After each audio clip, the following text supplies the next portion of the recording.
Hey YouTube, this is Nashtaters. Welcome back to another episode of War of the Visions. So today is Monday officially, and it is time for some Monday news. Now there are actually quite a few things in the notice board, so before I go into them, I think usually after 1 week of releasing like brand new units, we generally speaking get followed up on vision cards.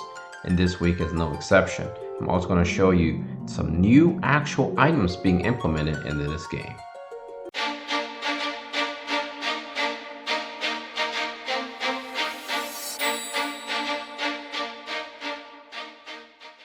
So let's begin with a few things here, and obviously the easy ones. Let's get those out of the way. Chapter 11 Scene 2 will be implemented, and of course the only thing we're going to be farming in terms of additional things will be the books, which is kind of cool because I think many people always can farm books. But I think at this point they should just go ahead and have the books as normal dungeons at this point.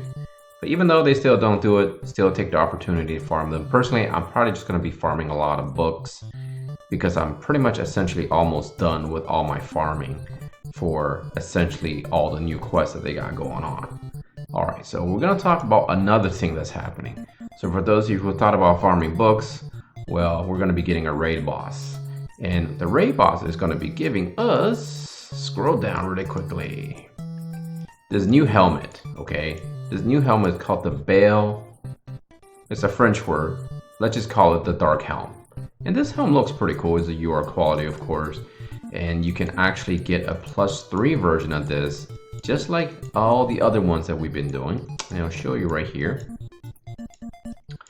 You can acquire tons of medals as challenge rewards at certain levels. Moreover, equipment items such as the collaborative UR Baal +3 can also be acquired in fully crafted condition. And probably there's also a possibility that a +3 version could be in the shop. So a +3 is essentially 25% of reaching a +5. Now actually, I have not looked into this helmet yet myself.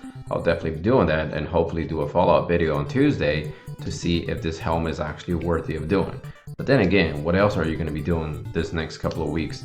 Or actually, let me rephrase that. What else are you going to be doing next week other than perhaps raiding this thing? Alright, so I don't really need to go over it into raid how it works, because I think all of us are figuring out how exactly it works by now.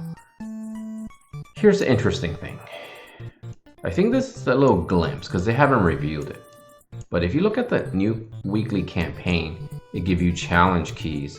So I actually looked that up. So essentially what challenge key did on Japan was you open the key and it opens up a challenge perhaps of your choice.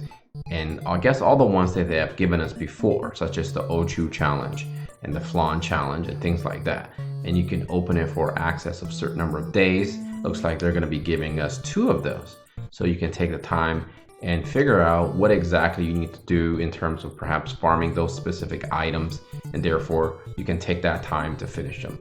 I believe these keys don't disappear, so we'll see if they do or do not. If they don't disappear, it's a very nice touch. For example, in upcoming months, perhaps during one of the weeks, you just have nothing really that you need to farm. Then you want to look for something specifically you need to fill out your slots for in terms of recipes.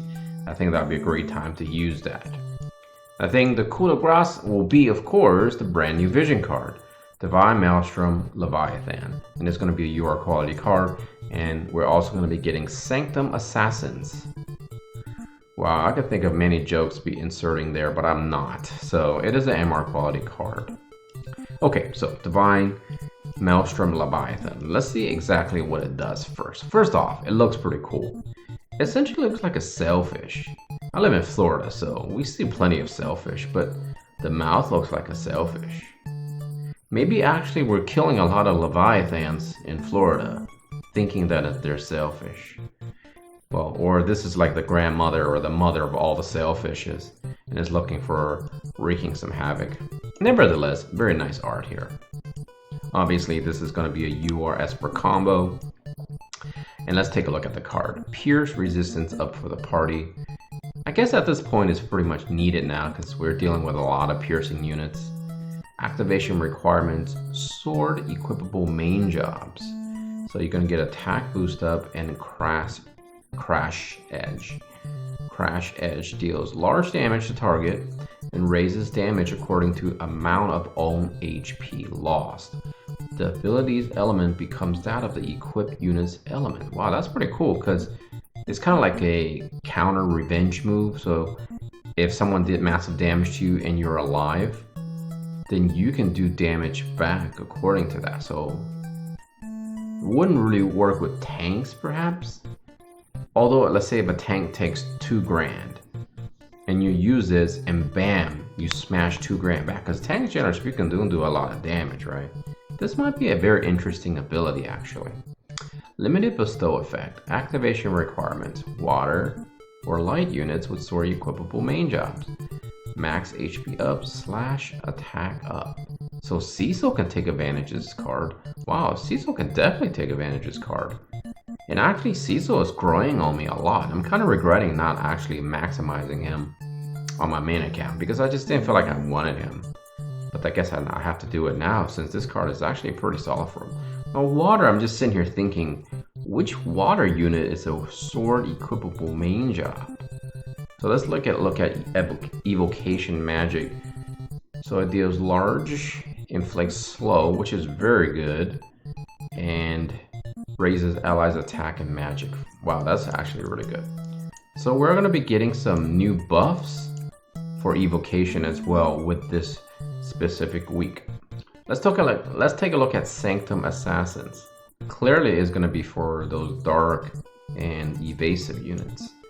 Unit attack resistance up, fine, and then evasion up. Yep, there you go. Looks like it doesn't have anything else boosted. So here are the improvements made to certain evocation magic. Increase the power of all damage shielding evocation magic other than Cactar.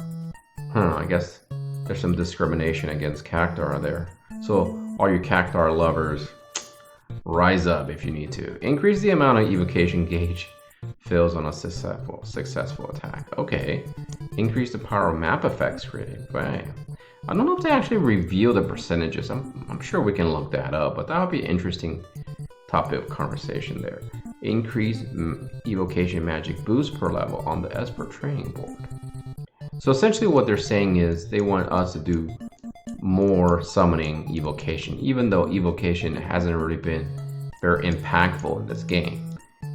Actually, you know, if you do PvP scenarios, most people probably don't even use those evocation. In fact, for me, I turn many of those off on auto battle simply because, well, they're not very good. So maybe this will make me take a second look at it.